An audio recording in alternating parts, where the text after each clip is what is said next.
નમસ્કાર સાથીઓ, જશવંત નિજાનંદીના મંગલ પ્રેમ પ્રણામ. મિત્રો, આજે ગુજરાતનો સ્થાપના દિવસ છે. 1/5/1960ના દિવસે મહારાષ્ટ્રમાંથી આપણે જુદા પડે અને ગુજરાતની સ્થાપના કરી. માનનીય વડીલ શ્રી ઇન્દુલાલ યાજ્ઞિક સાહેબે મહા ગુજરાતનું આંદોલન છેડ્યું અને આજના દિવસે પૂજ્ય સંત એવા રવિશંકર મહારાજના હાથે ગુજરાતની સ્થાપના કરવામાં આવી અને ગુજરાતના લોકોએ ગુજરાતનું સુકાન સંભાળ્યું. દિન પ્રતિદિન આપણે વિકાસ કરતા ગયા.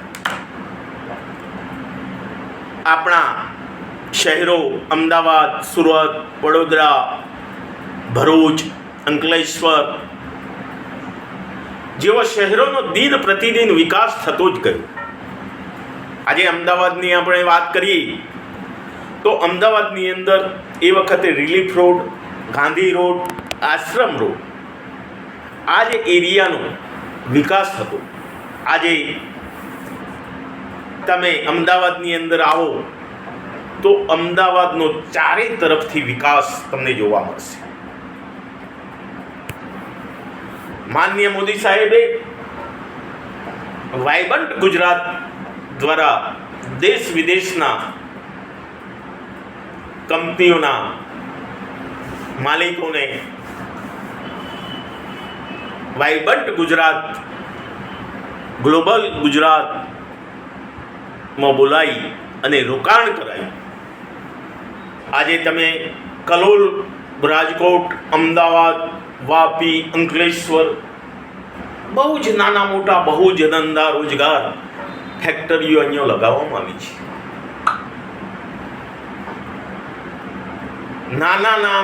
નાના માણસથી લઈ મોટામાં મોટા માણસો આજે ત્યાં રોજગારી મેળવી રહ્યા છે. મિત્રો, તમને એક વાત કહી દઉં કે ગુજરાતની અંદર એક સ્માર્ટ સિટી બનવા જઈ રહ્યું છે.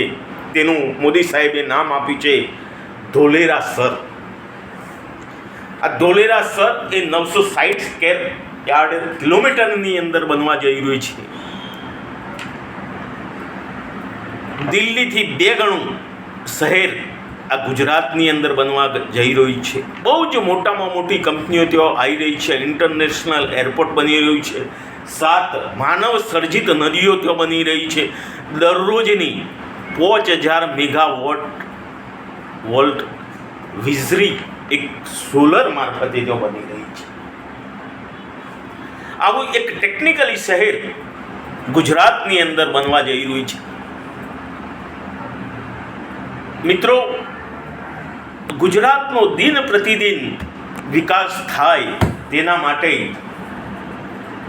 યુવાનોથી લઈ વડીલો સુધી રાત દિવસ મહેનત કરી રહ્યા છે અને તેનો લાભ ગરીબથી લઈ શ્રીમંત લોકો મેળવી રહ્યા છે. બીજા સ્ટેટના લોકો, દેશ વિદેશના લોકો ગુજરાતની અંદર રોકાણ કરી રહ્યા છે. તમે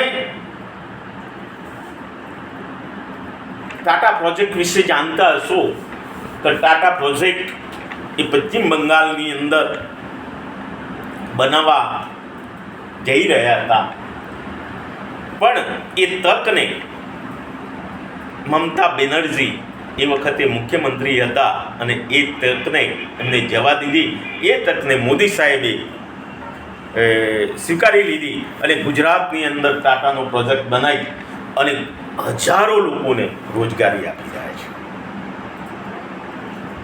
આ વિકાસની અંદર આપણે પણ સહભાગી થઈએ અને આજના સ્થાપના દિવસે આપણે એકબીજાને શુભેચ્છાઓ આપીએ અને કંઈક નવું કરી અને આપણે ગુજરાતને ગૌરવવંતું બનાવીએ.